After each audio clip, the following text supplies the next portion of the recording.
ناظرین، آپ کو آج دو بڑے امیزنگ پڑوسیوں کی کہانی سنانی ہے۔ کمال کا واقعہ ہے، غور سے سنیے گا۔ ایک پڑوسی تھے، بہت بڑا نام ہے، مگر ان کے برابر میں ایک غیر مسلم کا گھر تھا، یہودی کا گھر تھا۔ یہ مسلمانوں کے بزرگ ہیں اور برابر میں غیر مسلم کا گھر ہے۔ وہ غیر مسلم سفر پر گیا تو اس کے گھر میں لائٹ نہیں تھی، چراغ کے لیے پیسے بھی نہیں تھے، ساری رات ان کا بچہ روتا رہتا تھا۔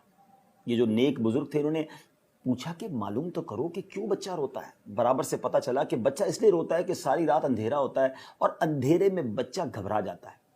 ان بزرگ نے کیا کیا کہ روزانہ رات ان کے گھر چراغ بھجوانا شروع کر دیا۔ ساری رات بچہ سکون سے سوتا۔ جب وہ یہودی سفر کر کے واپس آیا اور اس کے گھر والوں نے اسے واقعہ سنایا کہ ہمارے پڑوس میں جو مسلمانوں کے بزرگ رہتے ہیں وہ ہمیں روز چراغ بھجواتے رہے اور ہمارے بچے کو سکون پہنچاتے رہے، اس غیر مسلم کو یہ خیال آیا کہ کتنی عجیب بات ہے کہ ہمارے برابر میں مسلمانوں کے اتنے بڑے بزرگ رہتے ہیں اور اتنے اچھے اخلاق ہیں، اور ہم ہیں کہ اسلام سے دور رہ کر زندگی گزار رہے ہیں۔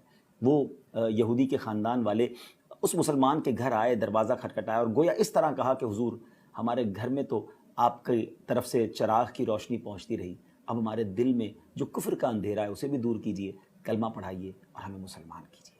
ناظرین، آپ جاننا چاہیں گے وہ بزرگ کون تھے؟ وہ کوئی اور نہیں، اولیاء کرام کے سردار حضرت سیدنا بایزید بسطامی رحمۃ اللہ تعالی علیہ، جو اپنے غیر مسلم پڑوسی کے ساتھ اتنا شاندار سلوک کرتے رہے۔ اسی طرح ایک اور بڑا عظیم نام حضرت سیدنا مالک بن دینار رضی اللہ تعالیٰ عنہ۔ آپ کے پڑوس میں ایک شخص تھا جو روزانہ ڈیلیبریٹلی، جانتے بوجھتے پرنالے کے ذریعے گندگی آپ کے گھر میں بھیجتا تھا، آپ کو یوں سمجھیے اریٹیٹ کرنے کے لیے، آپ کو تکلیف پہنچانے کے لیے۔ آپ کوئی جواب نہ دیتے تھے۔ کچھ دنوں کے بعد اس پڑوسی سے رہا نہیں گیا کہ یہ کمال کی بات ہے، میں روز گندگی بھیجتا ہوں، کوئی جھگڑا نہیں، کوئی ریٹیلیٹ نہیں، معاملہ کیا ہے؟ دروازہ کھٹکھٹایا، حضرت مالک بن دینار رحمۃ اللہ تعالیٰ نے دروازہ کھولا تو وہ کہتا ہے حضور، میں روز آپ کے گھر میں گندگی بھیجتا ہوں، آپ کو تکلیف نہیں ہوتی؟ تو آپ نے فرمایا تکلیف تو بہت ہوتی ہے، تو پھر کیا کرتے ہیں آپ؟ کہا میں پانی ڈالتا ہوں، گندگی تمہاری طرف سے جو آتی ہے اسے دھو دیتا ہوں۔ غصہ نہیں آتا؟ سوال کیا اس نے۔ دیکھو غصہ بھی بہت آتا ہے، غصہ آتا ہے مگر میں اسے پی لیتا ہوں، کیونکہ ہمارے قرآن مجید فرقان حمید میں ہمارا رب فرماتا ہے وَالْكَاظِمِينَ الْغَيْظَ وَالْعَافِينَ عَنِ النَّاسِ وَاللَّهُ يُحِبُّ الْمُحْسِنِينَ۔ ترجمہ کیا ہے؟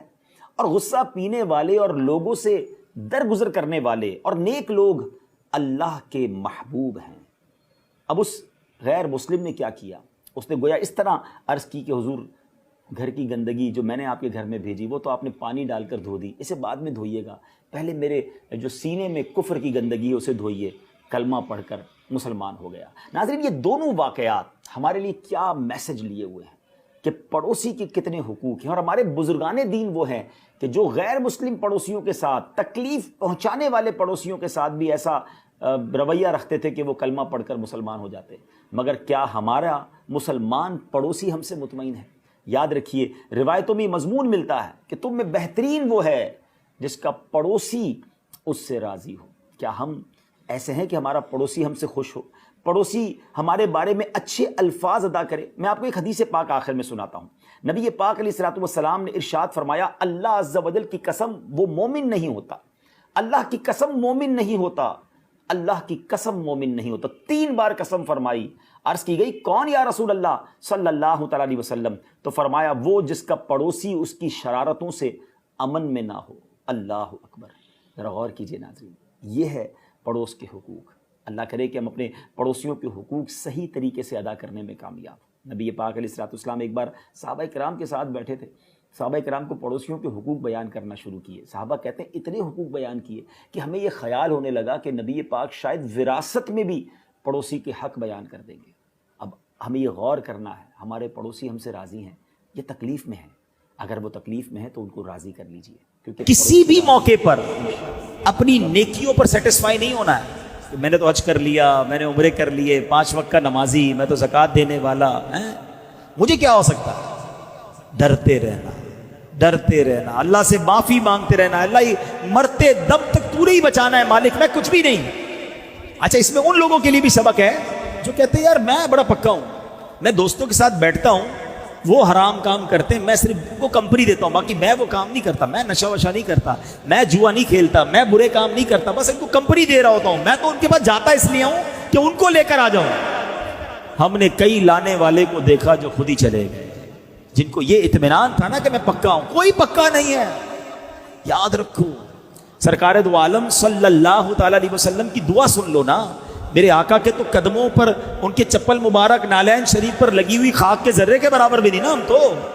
وہ کیا دعا فرماتے ہیں ہماری تعلیم کے لیے، یا مقلب القلوب ثبت قلبی علی دین قلب، کہتے ہیں کسی اس چیز کو جو منقلب ہونے والی ہے، جو بدلتی رہے۔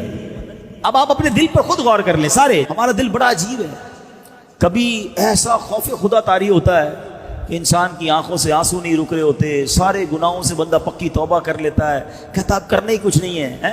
کبھی اسی دل پر ایسی سخاوت طاری ہوتی ہے کہ جی چاہتا ہے بس سارا مال اللہ کی راہ پہ لٹا دوں، اس کو بھی دے دوں، اس کو بھی دے دوں۔